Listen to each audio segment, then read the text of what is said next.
오늘 은혜 받을 말씀은 구약성경 에스겔 16장 8절에서 14절 말씀입니다. 에스겔 1169페이지 에스겔 16장 8절에서 14절 말씀 제가 봉독하도록 하겠습니다. 내가 내 곁으로 지나며 보니 내 때가 사랑을 할 만한 때라. 내 옷으로 너를 덮어 벌거벗은 것을 가리고 내게 맹세하고 언약하여 너를 내게 속하게 하였느니라. 나 주 여호와의 말이니라. 내가 물로 내 뼈를 씻어 없애고 내게 기름을 바르고 수놓은 옷을 입히고 물돼지 가죽신을 신기고 가는 배로 두르고 모시로 덧입히고 폐물을 채우고 팔구를 손목에 끼우고 목걸이를 목에 걸고 코고리를 코에 달고 귀고리를 귀에 달고 화려한 왕관을 내게 씌웠나니 이와 같이 내가 금은으로 장식하고 가는 배와 모시와 수놓은 것을 입으며 또 고운 밀가루와 꿀과 기름을 먹음으로 극히 곱고 형통하여 왕후의 지위에 올랐느니라. 내 화려함으로 말미암아 내 명성이 이방인 중에 퍼졌음은 내가 내게 입힌 영화로 내 화려함이 온전함이라. 나 주 여호와의 말이니라. 아멘. 세계 선교지일 영상 보도록 하겠습니다.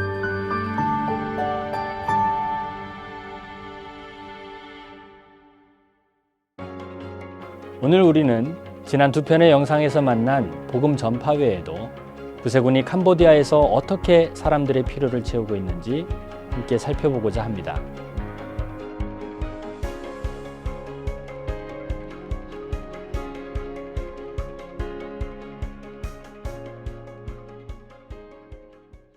우리는 먼 길을 이동하여 롱피에트라를 만나러 갑니다.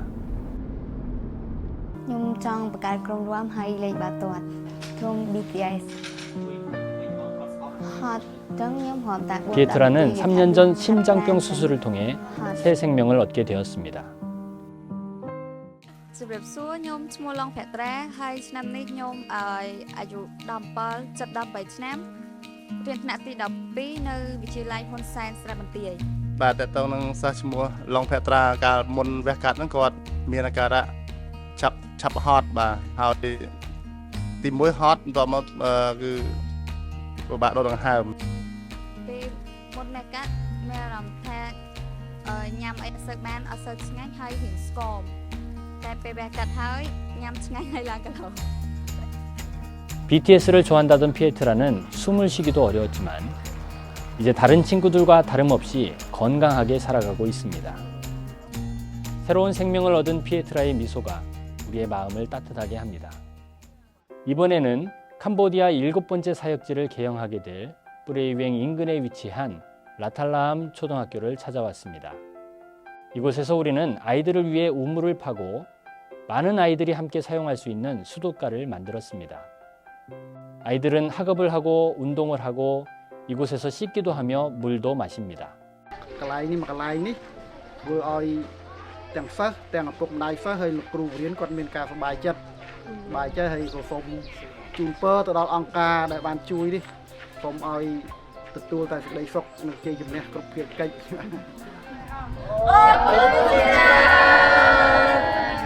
아이들의 작은 삶의 변화가 훗날 캄보디아의 미래를 크게 변화시킬 수 있기를 구세군은 함께 기도합니다. 마지막으로 우리가 찾은 곳은 푸놈펜에 있는 묘지 마을입니다. 1985년 메콩강 인근에 살던 빈민들은 큰 폭우로 인해 강이 범람하여 삶의 터전을 잃었습니다. 이를 피해 수물산이라는 공동묘지로 모여들어 살게 되었습니다. 묘지는 아이들의 놀이터가 되었고 집에서는 묘지를 침대 삼아 또는 식탁이나 부엌의 조리대로 사용하며 살아갑니다.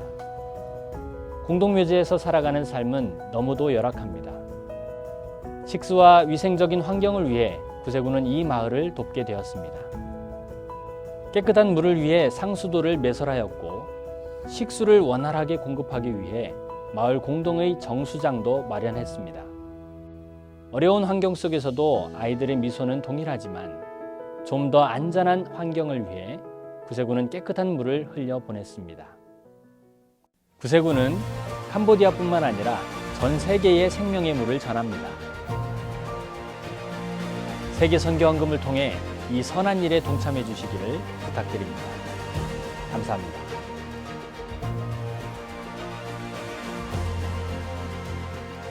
이제 박하용 사관이 나오셔서 하나님의 특별한 사랑이라고 하는 말씀으로 은혜의 말씀 전하겠습니다. 할렐루야. 네, 오래간만에 또 여기 앞에 서봅니다. 제가 설교를 언제 했나 이렇게 돌아보니까 10월 달 마지막 주에 했더라고요.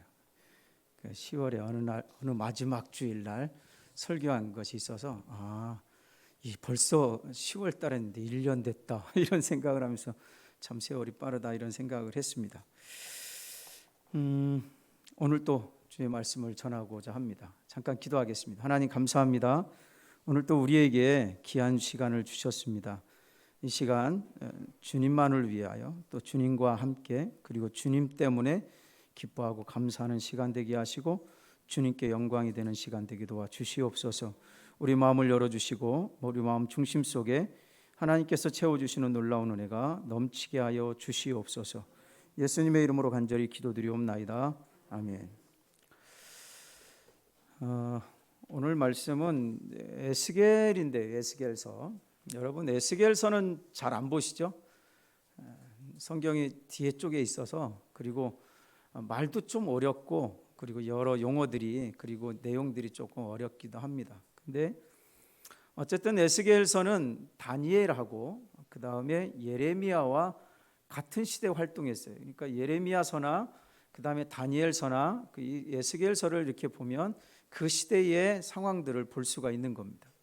그러니까 뭐 다른 별나라의 세계들을 서로 나누고 있는 게 아니라 같은 시대의 같은 공간 안에서 이렇게 살고 있는 모습들을 보게 되죠. 특별히 이제 예수님 오시기 전 6세기 정도의 선지자의 이름을 통해서 선포된 말씀이 기록된 책, 그래서 에스겔서 우리는 이렇게 부르죠.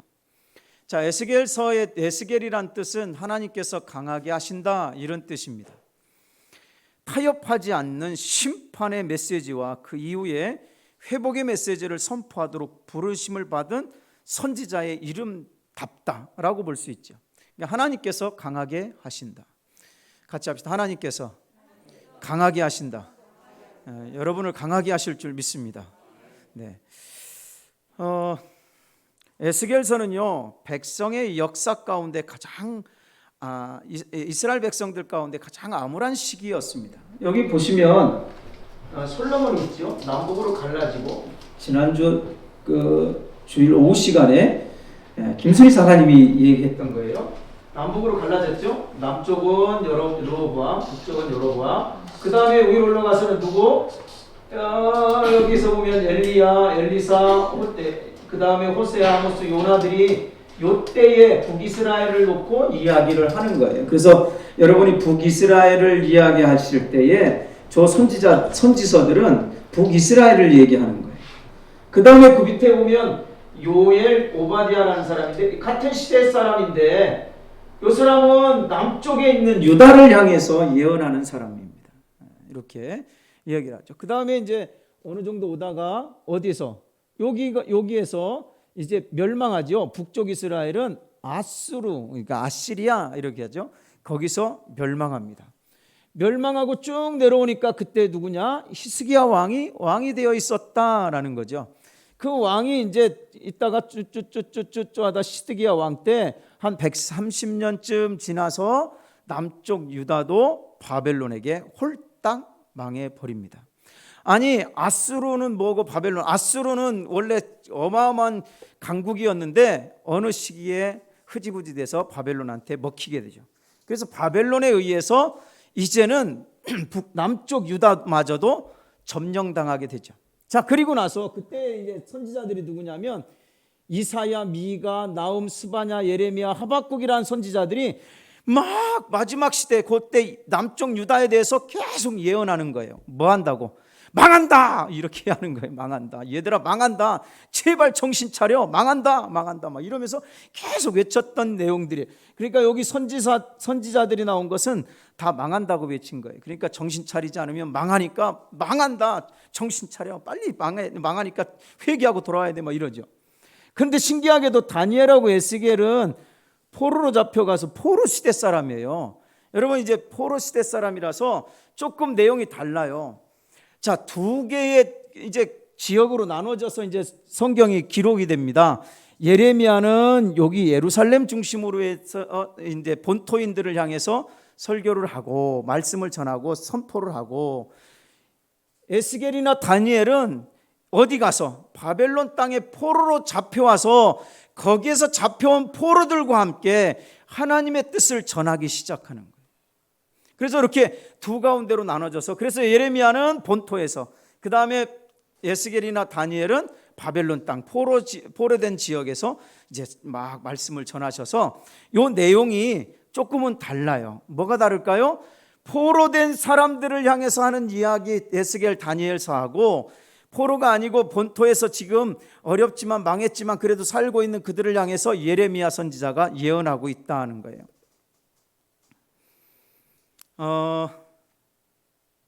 예스겔이란 사람은 여호야긴 왕의 포로가 된 지 5년째 25세 때에 이 포로로 끌려간 이곳에서 왕이 선지자로 부름을 받죠. 그때 나이 30세, 제사장 가문, 그래서 22년 정도 활동을 하면서 강제로 끌려온 바벨론 포로 생활하고 있는 그들을 향해서, 야, 우상을 섬긴 이스라엘의 죄를 막 폭로하고 너희들 제대로 회개하지 않으면 다 멸망이야 막 이렇게 외치는 거예요.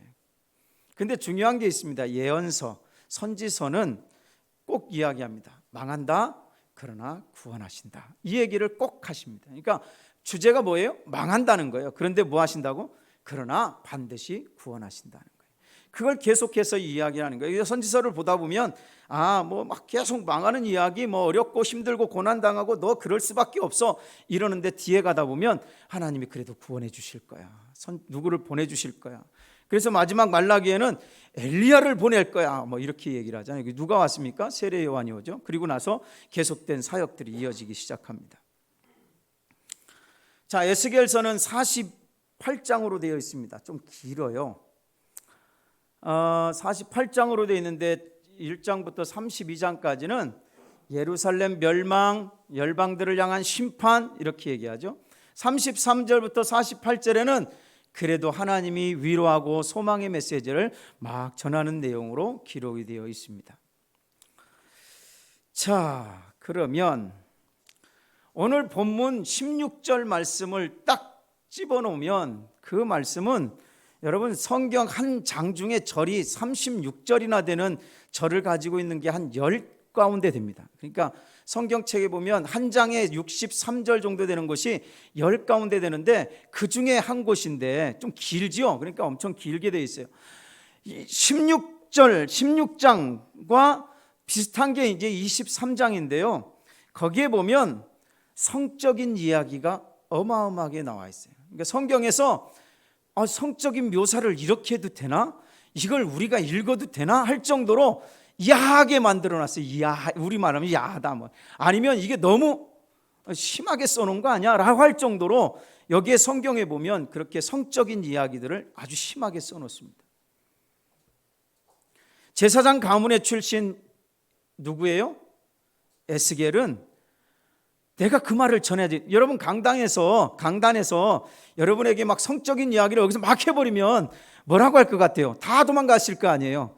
예? 아니 이상해 하면서 막 다 가실 거 아니에요? 뭐 이거 뭐 인권이 어쩌니 뭐 그러면서 가실 거 하잖아요. 근데 에스겔 선지자가 얼마나 곤란했겠습니까? 성적인 이야기들을 막 해대야 되니까 너무 힘든 거예요. 그럼에도 불구하고 그는 여전히 하나님께서 그를 통해서 하시고자 하는 일들을 하게 하십니다. 여러분, 음란한 용어와 외설적인 표현들을 써가면서 에스겔 16장의 예언을 했던 이유가 있습니다. 그것은요, 포로로 잡혀왔던 이스라엘 백성들이 도무지 깨닫지를 못하고 있는 거예요. 어마어마하게 둔한 거야. 그래서 잘 못 알아들어. 그래서 귀가 어두운 게 아니고 이게 무슨 말을 하는지 잘 몰라. 뭔 얘기를 하는 거야? 이러고 있는 거예요. 오늘 혹시 그러고 계신 분 계십니까? 이스라엘 백성들이 에스겔 선지자가 계속 이런 얘기를 하는데도 막 회개하라고 망한다고 계속 외치는데도 그들은 잘 못 알아듣는 거예요. 그러니까 하나님께서 야, 직접적으로 얘기하자. 그래서 음란한 용어들을 막 사용하면서 계속 이야기하죠. 그럼 이 말을 들을 때마다 일상이었으니까 쉬운 거예요. 그냥 이런 이야기도 있네. 그래? 이런 게 이런 이야기네? 라고 하고 느껴지게 되는 거죠. 실제로 여러분 당시에 에스겔과 함께 바벨론 땅에서 포로 생활하던 유대인들은 여전히 무슨 생각을 하고 있었냐면 하나님이 왜 나에게 이렇게 하시는가? 이런 이야기를 하고 있어요. 하나님은 왜 우리 민족에게 바벨론으로 포로 잡혀가게 하시는가? 그리고 70년 만에 돌아온다는데 그걸 언제 기다려? 아니 왜 그래? 안 돌아오고 그냥 그 선에 살다가 잘 살면 되지 왜 그랬을까? 왜 우리한테 그러지? 하나님 너무하신 거 아니야? 뭐 이런 생각을 하고 있었던 거예요. 그들에게 지배적인 생각은 뭐냐면 억울하다. 내가 억울해. 이런 이야기했어요. 하나님께서 별로 죄 지은 것이 없는 나 같은 사람을 왜 이렇게 골탕 먹이시는 것처럼 우리를 왜 이렇게 만드시는 거야? 왜 우리를 포로로? 이렇게 생각하고 있었던 이스라엘 백성들이었어요. 지금 당하는 고통과 고난은 하나님의 본심이 아니야. 어쩌다 잘못해서 하나님이 실수하신 것 같아. 그래서 이런 일이 벌어지는 거지. 내가 잘못했간? 나한테 왜 그러시지? 너무 하시는 거 아니야? 이러는 거예요. 그래서 그렇게 묻고 있었던 이스라엘 백성들을 향해서 얘들아, 너희들이 생각하고 있던 그 생각은 이런 거야. 내가 지금 하고 있었던 일은 이런 거야 하고 16장에 딱 하고 정리해 놓으셨던 거예요. 이게 16장에 이스라엘 백성들이 하나님이 왜 나에게 이렇게 하셨지? 라는 질문에 답을 해 주시는 것이 16장입니다. 그러면 이 말씀은 이스라엘 백성들의 지금 생각 속에 있던 것들을 막 이야기하고 있는 것, 말하지 않아도 알고 있는 하나님께서 이스라엘 백성들에게 야 에스겔아, 쟤들이 저런 생각으로 하고 있으니까 저 생각에 대해서 정확하게 답을 제시하자 하고 딱 제시한 게 16장이라고 보시면 돼요. 여러분 16장에는 가장 많이 나오는 단어가 있어요. 그 단어가 뭐냐면 행음, 음란, 음녀, 이런 단어가 16장에만 21번이나 나와요. 그거 어마어마하게 나오는 거죠. 그런 이야기가 계속 나오는 거예요. 거의 비슷한 이야기들, 그러면서 그런 이야기들이 나오는 거예요. 유다가 창녀처럼 배응망덕하게 하나님을 떠나 음란하게 했기 때문에 이런 심판을 받는 것은 억울하거나 부당한 일은 전혀 아니다. 당연한 거야. 너희들은 당연한 거야. 그런데 그 당연한 이것조차도 너무 가벼워. 이렇게 말씀하고 계신 거예요. 하나님은 에스겔을 통해서 그들의 생각하는 예루살렘의 영광이 실상은 얼마나 추하고 가증스러운지를 막 여과 없이 드러내 보이는 장이 16장이라는 거예요.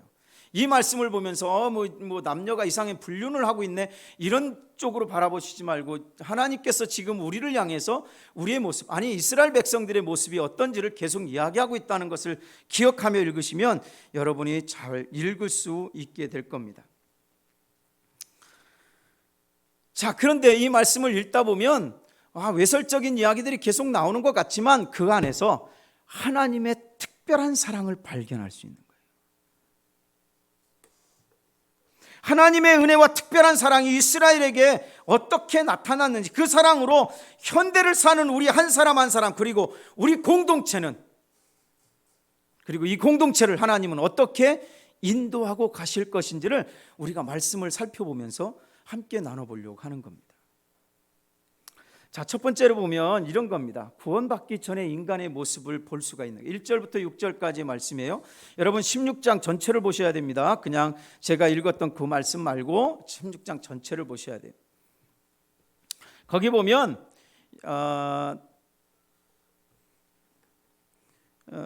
예루살렘은 본래 버려진 아이였다라는 이야기들을 이제 1절부터 6절까지 하는데, 그곳에 이런 이야기를 합니다. 3절을 보시면 이렇게 말하죠. 3절, 이르시기를 주 여호와께서 예루살렘에 관하여 이같이 말씀, 예루살렘에 대해서 얘기하는 겁니다.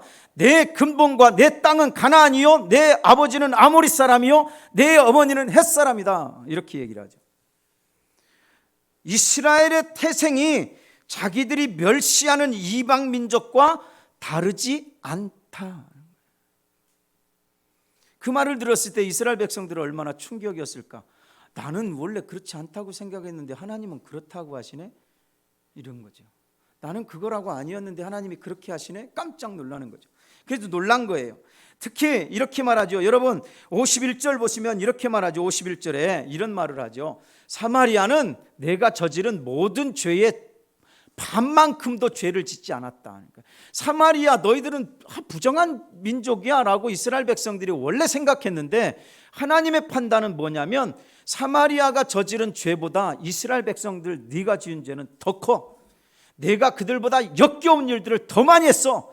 내가 저지른 온갖 역겨운 일들로 너는 내 언니와 아우의 죄가 없는 것처럼 보이게 하고 있다라고 얘기하는 거예요.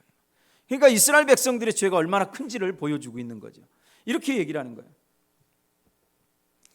하나님의 판결하시는데 예루살렘의 사람들의 처지에서 생각해보면 충격입니다. 내가 원수처럼 미워하던 나를 괴롭히던 사람이 있는데 그는 하나님의 진노를 받아야 마땅하다고 생각한 그 사람이 있는데 오히려 하나님께서는 너는 그보다 더 나쁜 놈이야 라고 이야기하고 있다는 거예요. 너는 악으로 인해서 그들을 오히려 이롭게 하는 거야. 너. 여러분 우리가 비판적으로 특정 인물을 바라보거나 여론에 휘둘려서 비판에 동조하거나 실상은 내가 그 사람보다 더 나쁜 사람일 수 있다는 사실을 여러분 아십니까? 내가 미워하는 특정 지역의 사람들이 오히려 나보다 더 의롭다고 하나님께서 말씀하지 않으시겠습니까? 내 가족보다 또는 내 동료보다 내가 더 의로운 줄 알았는데 내가 더 나쁘다고 책망하실 수 있다는 사실을 여러분 기억하십시오. 결국 사람의 죄는 어떻게 태어났느냐, 어디서 태어났느냐, 어떤 삶을 살고 있는 어떻게 태어났느냐가 중요한 것이 아니라 어떤 마음으로 살아가느냐에 따라서 나타난다는 거예요. 어디에 속했느냐가 그 사람의 죄의 크기를 결정하는 게 아니라 어떻게 행동하느냐, 그 사람의 신앙을 판가름하는 기준이 된다는 거예요. 주님께서 지나가시다 보니까 이렇게 말하죠. 지나가시다 보니까 이런 말을 합니다. 한번 6절을 다 같이 한번 읽어보겠습니다. 앞에 있으니까 시작. 내가 내 곁으로 지나갈 때에 내가 피투성이가 되어 내게 이르기를 너는 피투성이라도 살아있으라. 다시 이르기를 너는 피투성이라도 살아있으라. 하나님 주님께서 하나님이 지나가시다 보니까 피투성이였어요. 피투성이 같은 이스라엘 백성들을 향해서 이렇게 말합니다. 피투성이라도 살아있어라. 이스라엘 백성들은 어떤 산파적인 조치도 없이 태어나서 들판에 버려져 피투성이가 되었다는 거예요. 이스라엘 백성들의 모습을 적나라하게 보여주고 있는 거예요. 너희들은 피투성이 같아 라는 거예요. 제가 시설에 있을 때 어느 날 아이가 왔어요. 한 아이가, 어린 아이가 왔어요. 며칠 전에 벌써 보호하다가 우리한테 이제 보내졌는데 그 아이는 어떻게 발견됐느냐 했더니 어떤 집 앞에 탯줄도 안 끊고 그냥 버려놓고 간 거예요. 밤에 새벽에, 그것도 지금 10월 달쯤 되는 요 날씨에, 밤에 얼마나 추웠을까요? 근데 마침 사람이 보고 그걸 신고해서 경찰이 데리고 있다가 우리 시설에 보냈어요. 처음에는 참 어려웠었어요. 아이 이제 관리가. 그런데 나중에는 아이가 회복이 돼서 돌아오기 시작하더라고요. 너무 마음이 아팠어요. 탯줄도 안 끊고 버리는 아이. 그 아이는 어떤 일이 있어서 그랬을까? 엄마가 누군지 알 수가 없죠. 이스라엘 백성들이 그런 모습이었다는 거예요. 이스라엘 백성들이 그냥 피투성이에요. 엄마는, 아버지는 누구야? 아모리 사람, 어머니는 헷 사람, 아버지와 어머니가 우상 숭배자예요. 그 원인이 뭔지도 모르지만 이 여자인 것 같아. 여자아이. 이 딸을 탯줄도 자르지 않은 채 물로 씻지도 않고 소금을 뿌리지도 않고 강보에 싸지도 않고 들에 그냥 버렸다.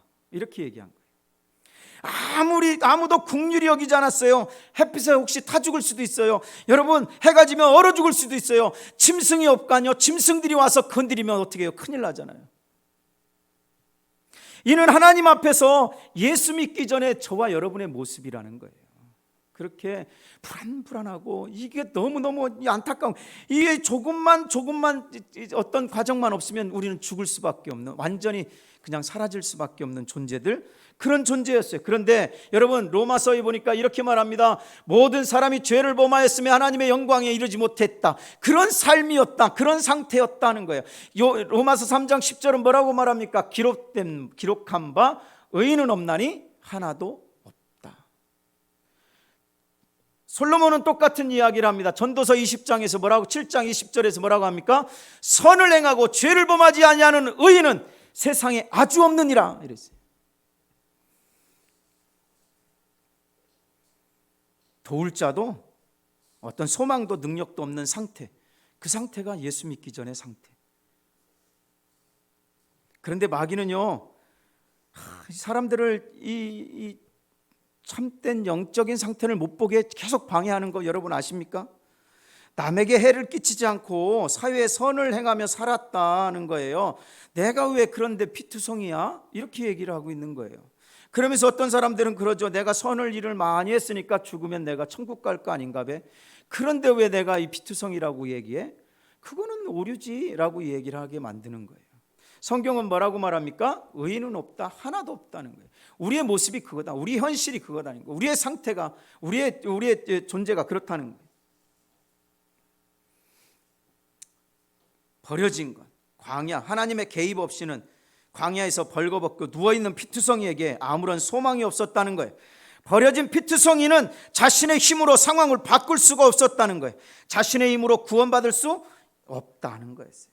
이게 우리의 모습이었다라는 이야기를 하고 있는 거죠. 두 번째는 뭡니까? 하나님의 특별한 은혜와 사랑이 피투성인 이스라엘에게 어떻게 나타났는지를 보여주는 겁니다. 첫 번째, 하나님이 먼저 다가오셨다는 거예요. 여러분 6절 한번 볼까요? 상반절에 보면 이렇게 말하죠. 6절에 보니까 이렇게 말해요. 내가 내 곁으로 지나갈 때에. 아니, 피투성이가 지나가는 게 아니라 누가 지나가고 있는 거예요? 하나님이 지나가시는 거예요. 여러분, 하나님은 우리를 먼저 찾아오시는 분이십니다. 할렐루야. 피투성이 아이가 하나님께 다가온 것이 아니라 하나님이 아기에게 다가가셨어요. 요한일서 4장 19절에 말합니다. 우리가 사랑함은 그가 먼저 우리를 사랑하였기 때문이다. 우리가 먼저 하나님을 찾은 것이 아니고 하나님이 우리의 영혼을 찾아오셔서 비참함과 곤비함을 알게 하셨다, 이렇게 말씀하고 있는 거예요. 두 번째는 뭐라고 말합니까? 여러분 6절 하반절에 이렇게 말하죠. 뭐라고 얘기해요? 명령하시죠. 하나님이 아이에게 명령하십니다. 애가 들을 수 있을까? 피투성이 아이가 이러고 있는데 들을 수 있을까? 탯줄도 안 끊었다네. 그러면 애가 들을 수 있을까? 그런데 하나님은 명령하십니다. 뭐라고 명령하셨어요? 네, 피투성이, 너는 피투성이라도 살아있으라. 그것도 한 번 더 하죠. 너는 피투성이라도 살아있으라. 살아라. 하나님께서 죽을 수밖에 없는 그에게 너는 피투성이라도 살아있으라고 두 번이나 명하시는 거예요. 여러분, 이게 하나님의 특별한 은혜라는 거예요. 전능하신 하나님의 명령이 떨어지면 피투성이가 살아나는 줄 믿습니다. 여러분, 죽어서 나흘이나 된 나사로에게 예수님께서 가셔서 뭐라고 말씀하셨습니까? 나사로야 나오너라. 그랬더니 명령하자 무덤 문이 열리고 나사로가 걸어왔다고 말씀하고 있습니다. 오늘 본문의 이 아이가 살아난 것은 우연히 어떻게 하다 살아난 것이 아니라, 아이의 의지로 살아난 것도 아니라, 이것은 먼저 다가오신 하나님의 의도적이고 적극적이고 특별한 사랑의 명령으로 피투성이가 살아났다라는 사실을 우리에게 말씀하고 있는 거예요. 세 번째는 이런 거 아닙니까? 여러분 8절 보십시오. 8절에 보니까 뭐라고 말합니까? 내가 내 곁으로 지나며 보니 내 때가 사랑할 만한 때라. 내 옷으로 너를 덮어 벌거벗은 것을 가리고 내게 맹세하고 언약하여 너를 내게 속하게 하였느니라. 나 주 여호와의 말이니라.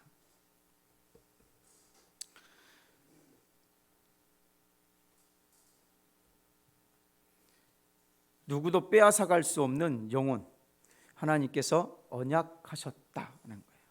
여기서 언약이라고 하는 것은요, 목숨을 걸고 맹세하였다는 거예요. 하나님께서 너를 사랑하기로, 그리고 너를 구원하기로, 그리고 너를 네가 나에게 속하기로 내가 언약하자, 맹세하고 언약했다는 거예요.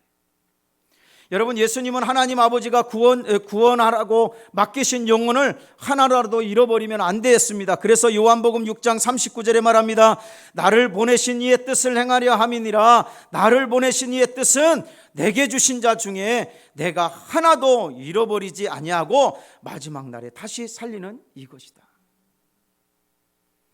하나님은 언약을 맺으셨어요. 살리기 위해서. 그 다음에 특별한 은혜가 뭡니까? 9절에 보니까 씻기셨다네. 씻어서 깨끗하게 하고 기름을 발라주셨다.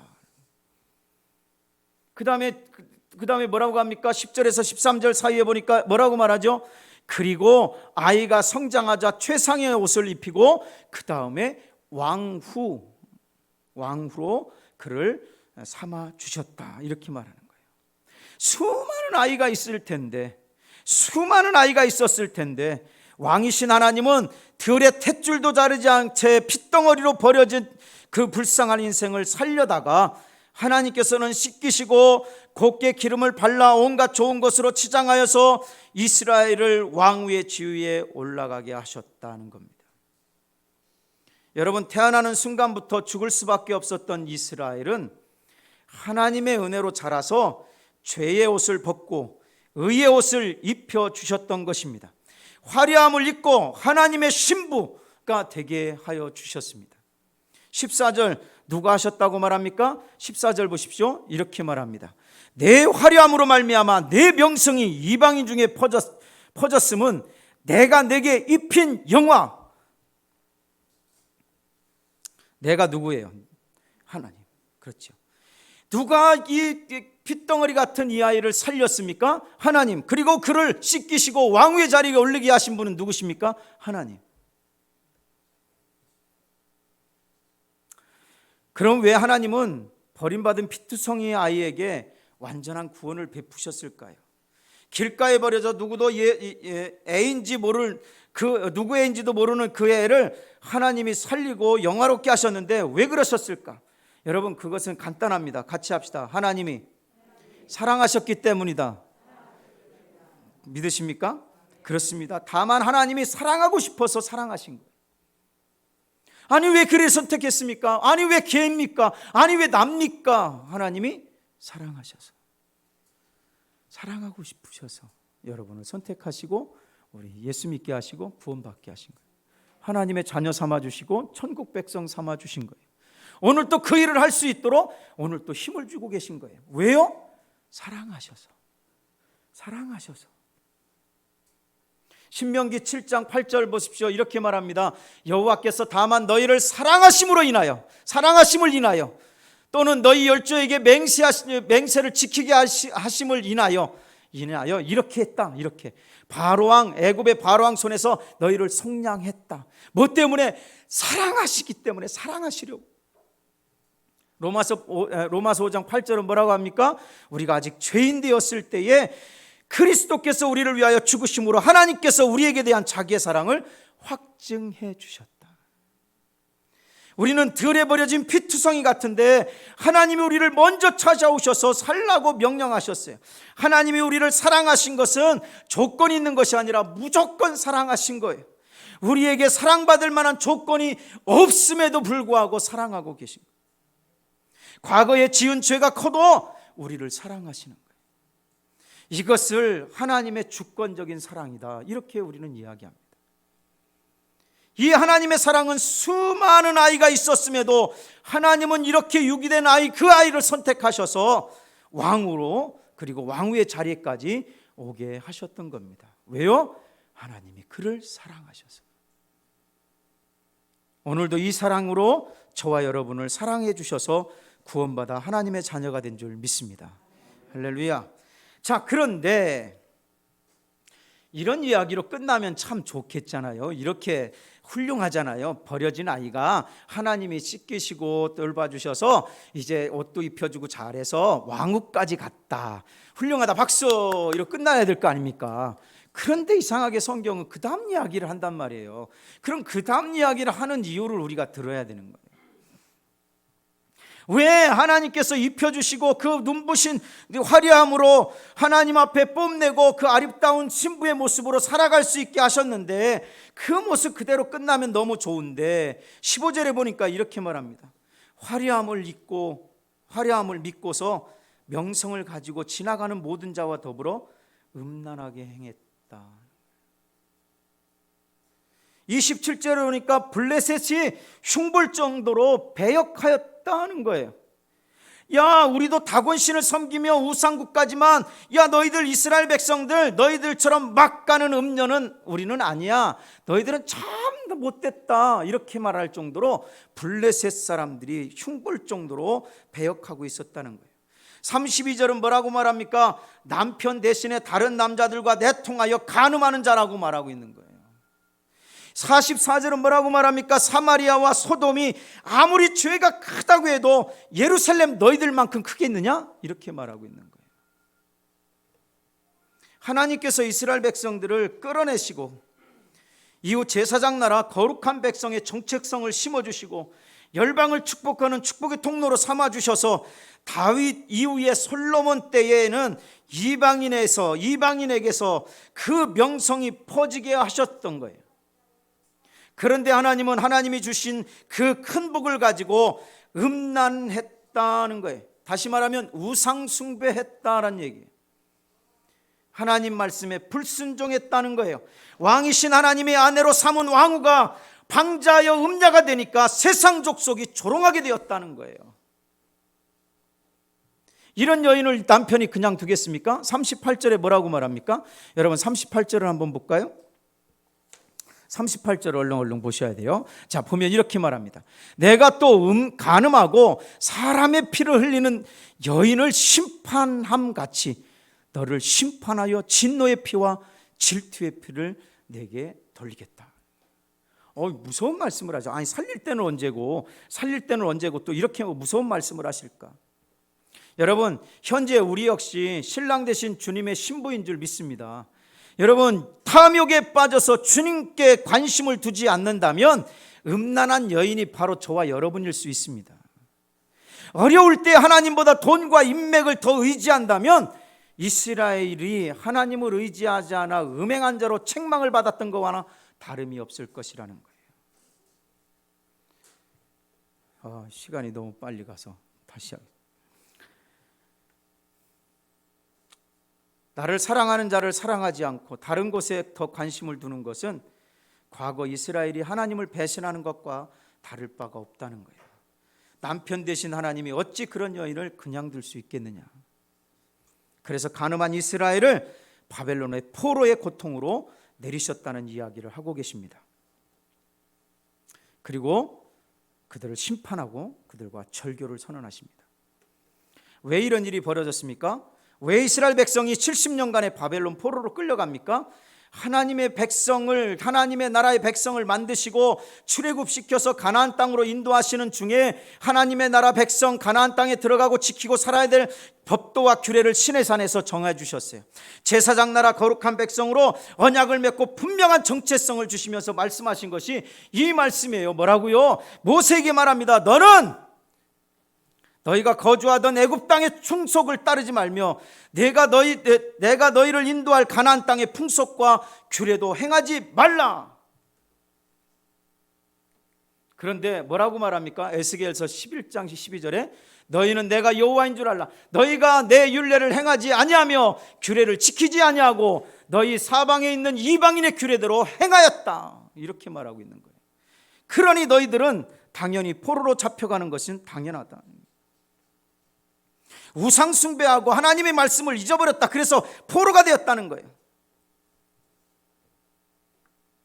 여러분, 그런데 이상한 것은 하나님께서 이곳에서 이 상황에서 끝나지 않습니다. 예언서의 기본적인 내용은 뭐라고 그랬죠? 심판하시나 구원하신다는 거예요.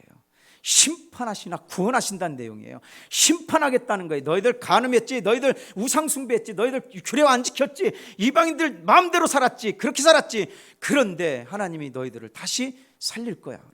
어떻게 해요? 에스겔서 36장에 보니까 또 새 영을 너희에게 두고 새 마음을 너희에게 주겠다. 또 내 영을 내 속에 두어 너희로 내 율례를 행하게 하리니 너희가 내 규례를 지켜 행할지라. 그리고 어떤 일이 벌어집니까? 37장에 보니까 마른 뼈가 살아나서 군대로 일어나게 된다. 이 일을 누가 하신다는 거예요? 하나님이 하시겠다는 거예요. 이 일을 하나님이 하시겠다는 거예요. 하나님 아버지, 오늘 우리가 할 수는 없지만 우리 이 자리에 가운데 거룩하신 성령이여 임하셔서 하나님 말씀대로 지켜 행하는 왕같은 제사장의 삶을 살게 하여 주시옵소서. 이게 저와 여러분의 기도가 되기를 간절히 바랍니다. 그럴 때 하나님의 놀라우신 은혜를, 여러분 하나님의 놀라우신 특별한 사랑을 경험하게 될 줄 믿습니다. 중요한 건 우리가 하나님의 은혜를 기억하라는 거예요. 오늘 성경에 보면 기억하라는 이야기가 많이 나와요. 기억이란 단어가 너무 많이 나와요. 기억을 하지 않았다는 거예요. 기억하라, 이런 얘기예요. 여러분 기억하십시오. 기억하십시오. 그리스도가 왕 되심을 인정하지 않고 하나님보다 자기를 더 사랑한 것, 하나님 앞에 회개하십시오. 목회자와 성도들이 돈을 사랑하고 음란하고 명예와 권력을 추구했던 것, 이거 하나님 앞에 회개해야 됩니다. 이 시대 교회의 영적 권위를 잃어버리고 진보와 보수로 나누어서 세상보다 더 분열하고 있는 우리 모습을 주님 앞에 회개해야 되는 거예요. 교회가 영적 권위를 잃어버리니까 세상이 득세해서 교회와 가정을 무너뜨리고 깨트리려 하는 시도들이 일어나고 있는 거예요. 여러분, 그래서 우리는 마음을 찢고 통회하면서 하나님 앞에 회개하는 거예요. 오늘날 같이, 이 시대와 같이 교회가 손가락질 받는 시대가 어디 있었어요? 교회 안에 들어와 있는 더럽고 가증한 모든 죄악들을 여러분 몰아내시기를 바랍니다. 우리의 눈에 회개의 눈물이 사라졌어요. 회개의 눈물이 사라졌어요. 주여, 회개의 영을 부어주셔서 회개의 눈물을 흘리게 하소서. 이게 우리가 필요한 거예요. 60절 보니까 이렇게 말합니다. 하나님의 특별한 사랑은 너와 영원한 언약을 세우겠다. 누구도 넘보지 못하는 영원한 사랑, 그 놀라우신 사랑을 받고 나는 용서받은 그 은혜에 뭐라고 할 수 없어서 부끄러워할 수밖에 없게 하겠다는 거예요. 바라건대 오늘 다시 한번 하나님의 은혜와 특별한 사랑을 잊지 않기를 간절히 바랍니다. 피투성이 된 나를 왕후의 자리로 세우셨으니 왕후답게 살아가시기를 바랍니다. 다시 남편을 버리고 음행한 아내처럼 행음하거나 악한 일들을 저지르거나 교만하여 가난한 자를 멸시하고 그 은혜를 베푸는 하나님께 감사하며 찬송을 드리지 않는 어리석음이 아니라 날마다 하나님 앞에 서서 하나님이 기뻐하시는, 그리고 하나님이 원하시는 정말 특별한 사랑으로 하나님을 사랑하고, 그리고 우리를 사랑하셨던 그 하나님의 사랑 가지고 이웃들을 사랑하며 사는 저와 여러분 되시기를 주님의 이름으로 간절히 축복합니다. 사방에 다 죽었지만, 계곡에 골짜기에 마른 뼈들이 있었지만 그 하나님의 명령으로 태어나니까 그들이 그곳에 생기가 들어가니까 그들이 곧 살아서 일어나서는데 극히 큰 군대였다. 오늘 2022년 세계 선교주의를 지키고 있습니다. 오늘 하나님의 특별하신 은혜와 사랑을 기억하고 하나님께 감사하는 마음으로 내게 베풀어 주신 하나님의 사랑을 나누는 참된 그리스도인들 되기를 간절히 바랍니다. 나를 통해서 오늘 세계 선교주의를 함께한 군우들의 헌신을 통해서 국제 구세군을 통해 전 세계 열방에 하나님의 은혜가 전해져서 더 많은 사람의 생명을 살리는 일을 위해서 오늘 저와 여러분 동역할 수 있기를 간절히 주님의 이름으로 축복합니다. 하나님 아버지, 성령 예루살렘을 떠나지 말고 하나님이 약속하신 그 약속을 기다리라 말씀하셨을 때에 성령으로 세례를 받으리라 말씀하셨던 그 약속의 말씀을 붙잡고 그 말씀이 이루어지기를 오늘 또 사모하면서 너희는 이 세대를 본받지 말고 오직 마음을 새롭게 함으로 변화를 받아서 하나님의 선하시고 기뻐하시고 온전하신 뜻이 무엇인지를 분별하도록 하라라는 말씀대로 성령의 인도하심 따라 살아가는 저와 여러분 되시기를 주님의 이름으로 간절히 축복합니다. 하나님은 살아계시고 오늘 또 우리를 너무너무 특별한 사랑으로 사랑하셔서 그 사랑의 사람으로 살게 하시며 그 사랑으로 이웃들을 사랑하고 섬기기를 간절히 원하고 계십니다. 그 일을 누구보다도 앞장서는, 그래서 하나님의 영광을 드러내는 저와 여러분 되시기를 주님의 이름으로 축복합니다. 기도하겠습니다. 하나님 아버지 감사합니다. 우리를 사랑해 주시고 은혜 베풀어 주셔서 감사합니다. 죽은 우리를 살려주시고 하나님의 자녀 삼아주시고 그 또 천국 백성 그리고 하나님의 신부로 삼아주신 것 감사합니다. 주여, 우리가 이 땅에 살아가는 동안 또 다른 엉뚱한 짓 버리지 않게 하시고 우리의 시선이 주님께 집중되게 하시고 그 주님만을 바라보고 오늘 또 힘있게 달려가는 성도들 되도록 도와주시옵소서. 하나님의 그 특별한 사랑을 받은 우리가 하나님 아직도 이 사랑을 모르는 자들에게 하나님 전하고 그리고 나누게 하시고 그리고 섬기기에 부족함이 없는 복된 성도들로 세워지도록 인도하여 주시옵소서. 감사드리며 예수님의 이름으로 기도드리옵나이다. 아멘.